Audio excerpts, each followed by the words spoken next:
कौन सी बुराई थी जो मक्के के अंदर नहीं पाई जाती थी? शराब इतनी पी जाती थी कि लोगों के होश व हवास नहीं रहा करते थे। मेरे भाइयों, जुआ इतना खेला जाता था कि जुए में लोग पूरा बाकायदा कंगाल हो जाया करते थे। बदकारियों का माहौल, ऐसा माहौल था कि लड़कियों ने, औरतों ने अपने घरों के बाहर में बाकायदा हरी झंडियां लगा ली थी, हरे हरे झंडे गाड़ दिए थे।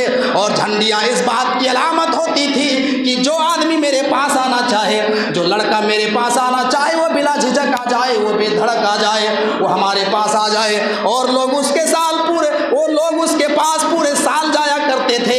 एक एक औरत के पास 10-10 मर्द जाया करते थे और उससे जिमा करते, उससे सेक्स करते, उससे हम बिस्तरी करते।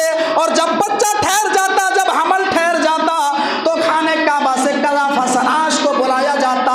और जब बच्चा पैदा हो जाता, खाने काबा से कयाफा सनाश को बुलाया जाता। वो आता और आने के बाद अब वो औरत कहती कि मुझे इस बच्चे का नाम देना है, ये जो बच्चा पैदा हुआ है, मुझे इस बच्चे का नाम देना है। वो औरत सबको बुलाती जो उनके पास जाता और सबको आना पड़ता। क्या मजाल की कोई ना आता, सबको आना पड़ता। सारे लोग आते और खाने काबा का जो कयाफा सनास होता, उन सब लोगों को देखता कि इस बच्चे की शक्ल किस आदमी से ज़्यादा मिल रही है। जिस बच्चे की शक्ल जिस आदमी से ज़्यादा मिलती जुलती थी, उसी आदमी के हवाले बच्चा कर दिया जाता और यह औरत उसी की बीवी मान ली जाती और यह आदमी इस औरत का शौहर मान लिया जाता। ये अरब का माहौल था, ये अरब की सोसाइटी थी, ये अरब का मेरे भाइयों रवाज था, ये अरब का रस्म रवाज था। पूरे के पूरे अवाम जो है जानवर की तरह जिंदगी गुजारने लगी थी।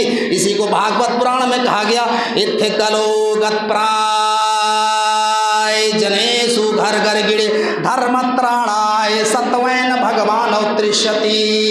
जब सारी अवाम, सारी जनता, जब सारे के सारे लोग जानवरों के मानित हो जाएंगे, जब लोगों के अंदर से इंसानियत नहीं रहेगी, धर्मत्राणाय, तब धर्म की हिफाजत करने के लिए, बिगड़े हुए मुआशरे को सुधारने के लिए भगवान उत्तरिष्यति, भगवान कल्कि का अवतरण होगा।